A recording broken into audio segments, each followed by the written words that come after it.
Olá, eu sou o professor Sandro Guerra e nós estamos de volta com mais uma aula de artes. Tudo bom com vocês? E hoje a gente vai falar sobre arte e tecnologia. O que arte tem a ver com tecnologia, né? Então vamos primeiro ver o que seria tecnologia, né? E aí eu queria provocar vocês dizendo o seguinte: qual é a primeira coisa que vem na cabeça de vocês quando vocês leem ou quando vocês ouvem a palavra tecnologia? Qual é a primeira coisa que vem na sua cabeça? Vamos lá? Tecnologia. Aí assim, né? Será que tecnologia é só essa coisa de computador, de máquinas, sabe? Será que tecnologia é só isso, de fato? O videogame, os jogos, as cenas de ação dos filmes, né? A ficção científica. Será que tecnologia é só isso? Na verdade, não. A gente tem aqui o seguinte: a tecnologia é aquilo que desenvolvemos, que criamos para nos servir no nosso dia a dia. Então, se a tecnologia é uma coisa que a gente cria para nos servir no nosso dia a dia, não apenas a informática, não apenas a cibernética é a tecnologia, né? Um lápis, por exemplo, pode ser tecnologia. Uma caneta é uma tecnologia, porque são coisas que a gente vai aprimorando para facilitar, né, o nosso dia a dia, facilitar o fazer as coisas, o realizar as coisas. Então, o carvão, quando a gente pensa, por exemplo, nos homens das cavernas que pintavam lá na parede, né, eles faziam as tintas deles com excrementos de animais, sangue de animal, com carvão para conseguir a cor preta. E aí eles usavam pincéis rudimentares, feitos com graveto, essas coisas, e pintavam as cavernas. Isso é uma tecnologia.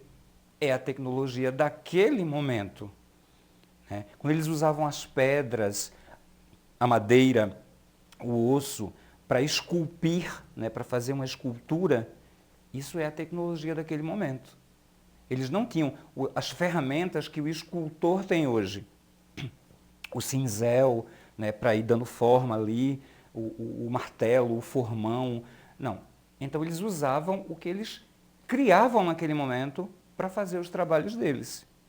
E aí, por exemplo, nós temos aqui a Vênus Steatopygia. O que é a Vênus Steatopygia? Essa é a Vênus de Willendorf, ok? Ela tem aproximadamente 11 centímetros de altura. E quem é essa figura? É uma figura feminina, a gente já percebe. Ela tem seios fartos, ela tem ancas largas, quadris largos, ok? E tem um ventre protuberante, o que nos traz a imagem da mulher grávida, a imagem da mãe. Porque naquele momento, quando os homens esculpiam essas Vênus Steatopygias, o homem das cavernas, ele não entendia. A gente está falando do Paleolítico, hein, gente? A gente está lá atrás. Essa estatueta, por exemplo, ela tem cerca de 28 mil anos antes de Cristo. Então, quando eles esculpiam essas figuras, eles não entendiam que eles contribuíam para a procriação da espécie. Eles achavam que a mulher, ela aparecia grávida como uma manga aparece na mangueira. Ok? Aí o que eles faziam? Faziam essa figura, escondiam dentro das cavernas e oravam para os seus deuses, porque eles já tinham uma relação com os seus deuses, com as suas divindades, para que as mulheres do clã, as mulheres do grupo, aparecessem grávidas. Porque ele não sabia que ele participava disso. Quando ele descobriu, aí o negócio muda, né? Porque ele falou, peraí, você é minha, o filho é meu, você não dá para mais ninguém, dá só para mim, e é a nossa família. Aí começa a coisa da posse do homem com relação à mulher. É bom a gente meio que entender isso, para a gente perceber por que o homem, né, de onde é que vem essa coisa do machismo, por exemplo, do homem ser proprietário e a mulher ser propriedade, ok? E aí vejam o salto que dá quando a gente chega aqui. E essa peça, que é o grupo de Laocoonte, essa peça, ela é de 40 a.C. a 37 depois de Cristo. Ela é mais ou menos ali que ela foi esculpida. E essa peça é da Grécia clássica. Então, vejam só a riqueza de detalhes. Não é mais aquela coisa grosseira da Vênus Steatopygia.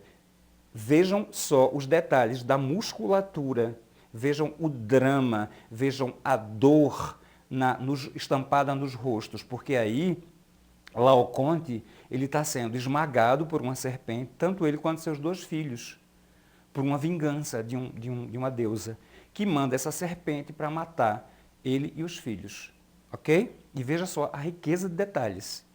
Então, não é mais aqueles instrumentos que o homem usava nas cavernas, agora já são outros instrumentos. Olha a tecnologia evoluindo, né? Então, lembrem sempre disso, a tecnologia é quando a gente cria coisas para nos ajudar no nosso dia a dia. O papyrus, né?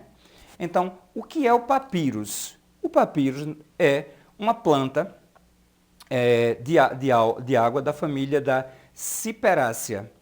E o nome do papel de escrita que foi preparado a partir do corpo dessa planta nos tempos antigos, né, pelos egípcios. O papiro era usado pelos antigos egípcios como vela, pano, vime e papel de escrita. E foi então encaminhado para os gregos e depois para os romanos.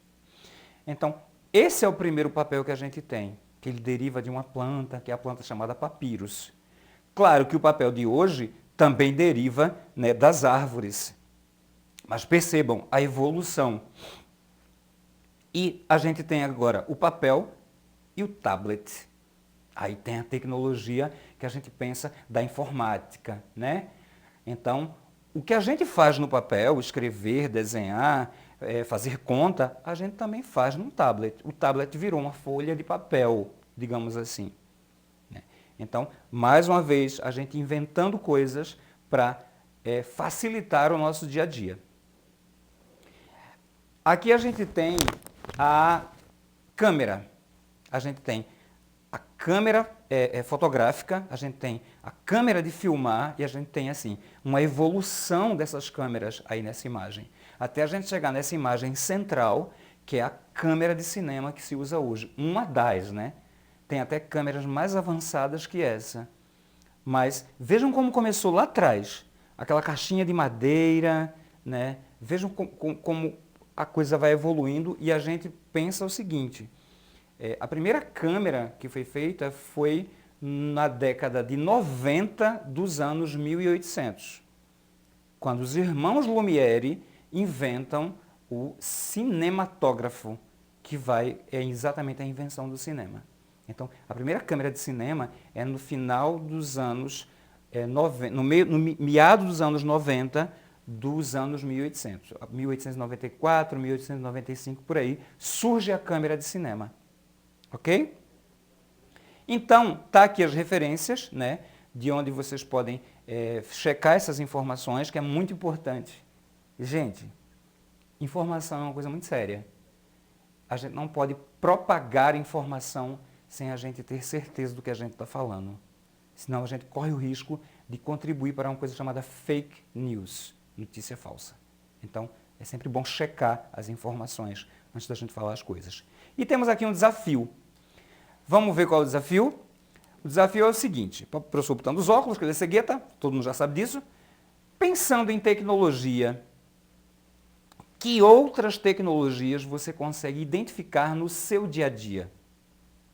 Escreve um texto aí para a gente, um texto de pelo menos 10 linhas, falando sobre como a tecnologia pode nos ser útil. Beleza? Então, gente, é isso. Por hoje é só. E fiquem com Deus e a gente se vê na próxima aula. Tchau, pessoal!